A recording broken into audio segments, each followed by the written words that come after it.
There I was, minding my black business, scrolling through Tinder, Hinge, and Bumble, the three trifectas of dating apps, having a wonderful time, not even doing anything promiscuous, just looking to have a little bit of a date. I was trying to take somebody on a date, I wanted to have a fun time, or maybe even somebody take me on a date, hence why I had Grindr as well, the quad of it, the fourth, the hidden option. So, I have finally, after many perusings, found somebody on Hinge, a lovely woman, oh, by the grace of God, beautiful woman. Now then! However, our conversation was boring, dry, and I didn't enjoy any part of that, but she had agreed that we would go on a date. Now, I want to point this out. She said, "Can I take you on a date?" Now, to that, I said, "Oh, well, I'll be a monkey's uncle. Oh, you, a woman, take your man on a date?" Gender roles really are getting abolished in America. I was over the moon. I was happy. I was excited. My entire butthole was elated thinking about this. Because maybe I was going to get pegged. I had no idea what was about to happen. But I did know that I was not going to have to pay. Or at least that's what I thought. So, we go to a nice place. Texas Roadhouse. I get some buttery biscuits. I get a steak. And I get a dessert of some sort. I believe it was chocolate. Much like me. And it was amazing. Had a fun time. We spoke about fun conversation. She's a horrible texter, but a great conversationalist. It was fun. I learned so many intricate details about her life. I learned about the trauma of her father, about how he had beaten her mother, and about how she has started to beat on men because of that, because she wanted revenge for that. And that was a red flag immediately, but I didn't care because she was funny. And I like that. Everything she said was super cool. I had a fun time this entire date.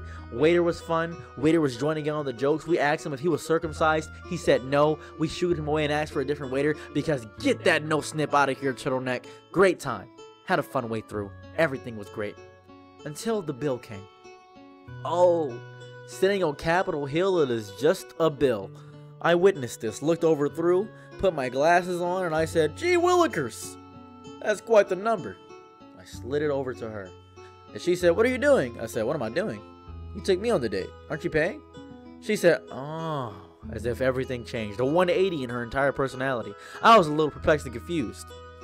"Because you took me on the date. I never said I had money. I never said I was reputable." A little bit confused I was. I feel like we should have had better communication, but communication all ended. The Treaty of Versailles didn't go through this timeline. Everything was bad. She said, "Okay. Give me one moment. I have to move some money over." Now, moving money over shouldn't take as long as she did because she had texted about 7 people. I saw. I was snooping. I shouldn't do that, but I was doing it. She texted 7 people, and she said, "It's going to take about 20 minutes. Give it a second, but we can talk more." Her tone was different. Her body language was strange, and she had obviously lost all interest in everything that I was doing. She then proceeded to pay for the meal. Thank goodness. I was super excited. I said, "Oh, okay. Maybe all is fine and dandy. Maybe all is good in the neighborhood." And then she said, "Let me walk you out." I said, "Oh, thank you. I appreciate that." She had taken note of my car. All of my tires were slashed, and 2 guys were standing on top of it. Hoodlums, one might say. I knew them well. They were niggas. The most dangerous thing you can see upon on top of the hood of your car. 2 of them. Like thing 1 and thing 2. And I thought to myself, okay, I can probably handle 2 niggas. This is easy. However, what I didn't suspect was the behind. Oh, my shoulders began to get grabbed. What's going on? And then from under, a pair of arms. I didn't see this coming. My arms. In a full Nelson. Not a half Nelson, not a partial Nelson. A full Nelson. The first person gets up out the car. "So you talking mess about my sister?" Everything was in slow motion for me because I knew I was going to get whooped and I had to savor the moment because I'm a little bit of a masochist. Now, and then he hit me in the stomach. No abs to my name, hitting the full force of me. My stomach ruptured slightly. Gah!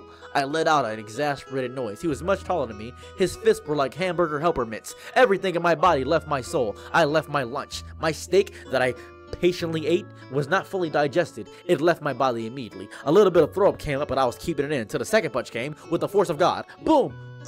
Second punch hit, and then I get tripped. I don't know, a 4th person. Wait a minute, there's 4 of them? 2 times 2, that's 4. I didn't know what was about to happen. I get tripped. I fall. Thankfully, I have this afro. I would have gotten a concussion. They proceed to use their size 10 Jordans to stump me out. It hurt. My body hurt, my ribs hurt, my back hurt, my butt hurt. I don't know why my butt hurt, but shout out to Grindr. It hurt deeply. Every part of my body. And I saw her recording it. I saw her recording it and thought to myself, good. Evidence. These hoodlums are going to get the just desserts. However, I had failed to note that I wasn't hearing everything they were saying. This is what you get for not paying. Huh? What? I felt more feet come out of nowhere, as if they were using me as a trampoline. I was getting trampled on. What's happening? 5, 6, 7, like an octopus. 8 of them, all over me. Oh my goodness, it was like a bukkake of feet, getting kicked all around, to and fro. I was not happy about this at all. They got tired of beating me up, spit on me, and walked away. She left too. I was defeated, hurt, brandished. Didn't really learn a lesson from that. All I learned is that I should probably carry a gun of some sort, and perhaps an item to protect me from that, or maybe wear a bulletproof vest. I knew that I was defeated. I got in my car and forgot my tires were slashed and began to hear the rumbles of everything. I drove home and bit my rim about 37 times on the horrible streets of Ohio. It was tragic. I thought to myself, well, maybe I deserved it. Maybe this is karma. Maybe I messed up a monk in a past lifetime, but nobody deserves that. That was tragic. It hurt my spirit and my soul. I uninstalled Hinge and downloaded Grindr Plus. I didn't want to deal with women after that. I didn't want to deal with people after that. My soul was in tatters. I felt like a horrible person because I didn't pay, because I had assumed that she was going to pay. This is why I feel like we should abolish gender roles, or at least talk about communications, or talk about who's paying for meals. To avoid situations like this, I blame myself for what happened. I blame myself for me getting my ass beat. I blame me for this. Somehow this must have been my fault. I was traumatized by the beating I had occurred. It was horrible. It was evil, and I hated it. Anyways, what did I do after this? Well, obviously, I was petty. Her dad was on Grindr. I then proceeded to message the father. You see, I had heard about her dad and knew about her dad and things of that variety. I had known about the things he had done to the mother, how he beat the mother and things of that variety. I knew that he was abusive, and I knew that he was a bottom because it said it here on his profile. So, I met up with the man at a motel, recorded it, and because she gave me her number, I sent her a video, 30 seconds, of what I did to her father. And then she said, "What?" And then I blocked her. That was my revenge. My ribs were messed up. I couldn't go to work. I almost lost my job because I used all my sick days recovering. It was horrible. My finger was broken. I hated every second of that. Maybe I should have paid. I'm not really sure. I'm not really here to teach a lesson. I'm just here to express my life. Bye!